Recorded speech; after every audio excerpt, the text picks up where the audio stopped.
Welcome back, everyone, to The Explainer. I'm absolutely thrilled you're here today because, honestly, we're looking at a policy recommendation that is, well, it's just staggering in its scope.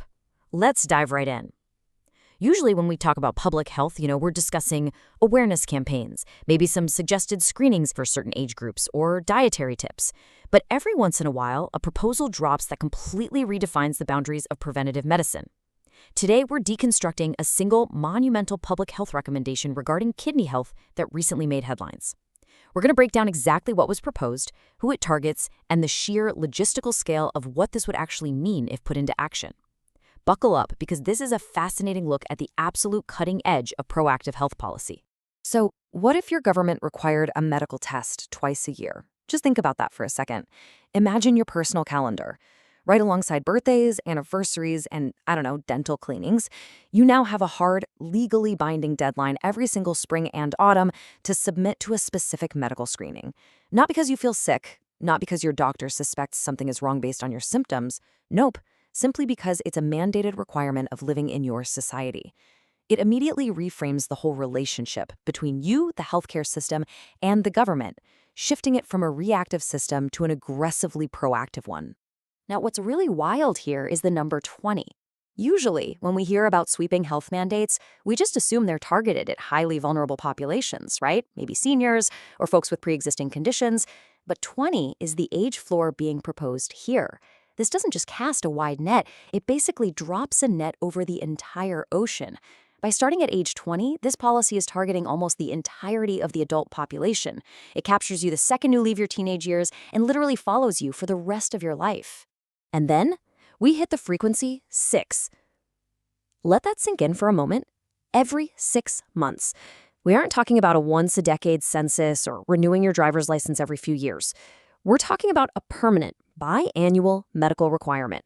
The sheer scale and frequency of a 6-month cycle for the entire adult population.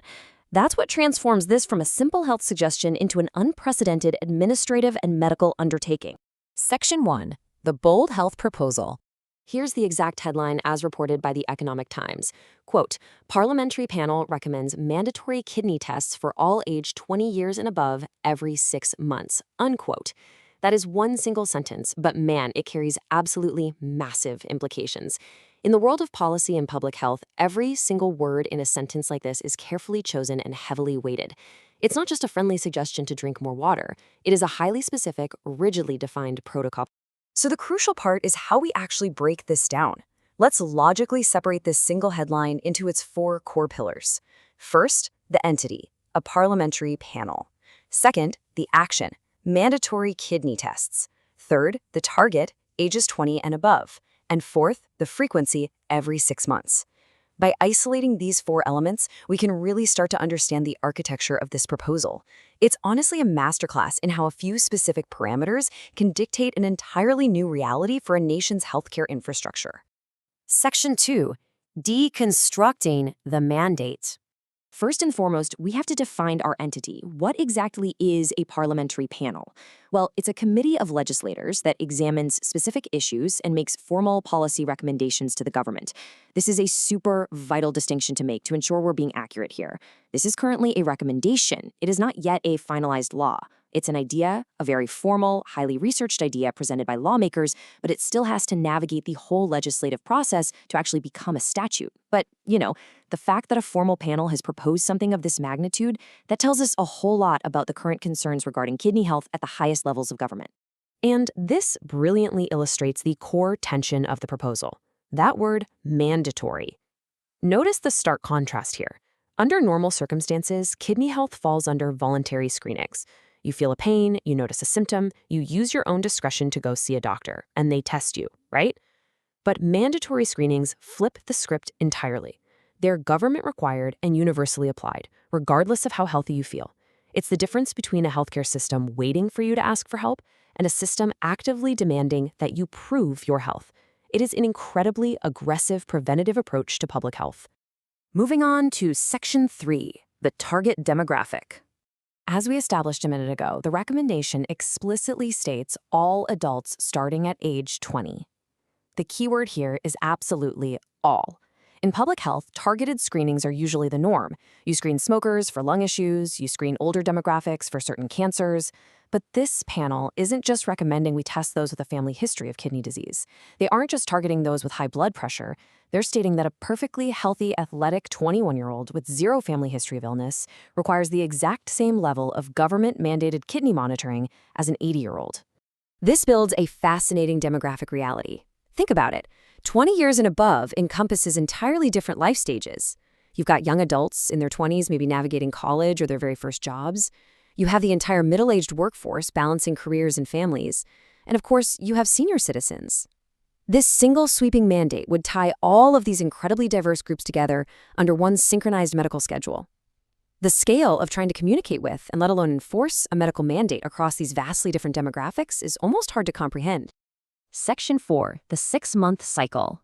So here's what that actually looks like on a timeline for a citizen's everyday life. Month 1, you go in for your first mandatory kidney test.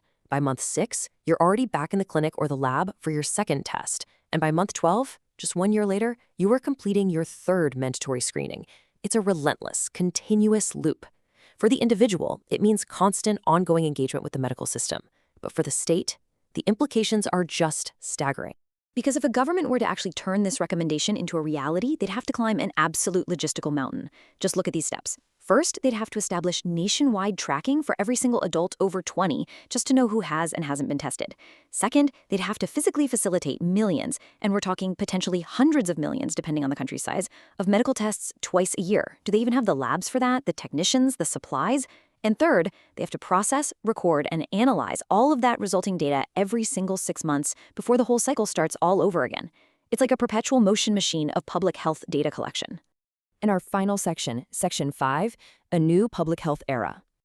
To summarize what we've unpacked from this source, this parliamentary panel's proposal represents a totally radical shift in strategy. We're looking at an unprecedented scale of preventative monitoring.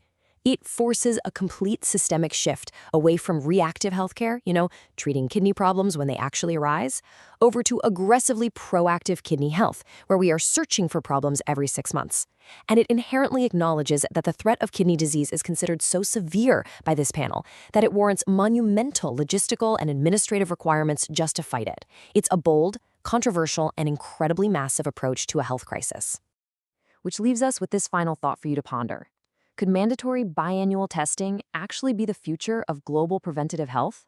Will the sheer logistical nightmare of testing entire adult populations every 6 months outweigh the benefits? Or is this extreme level of proactive monitoring exactly what modern society needs to combat silent diseases? It's a fascinating balancing act between aggressive preventative mandates and actual administrative reality. Thanks so much for joining me on this explainer. Keep questioning the details, and I'll see you next time.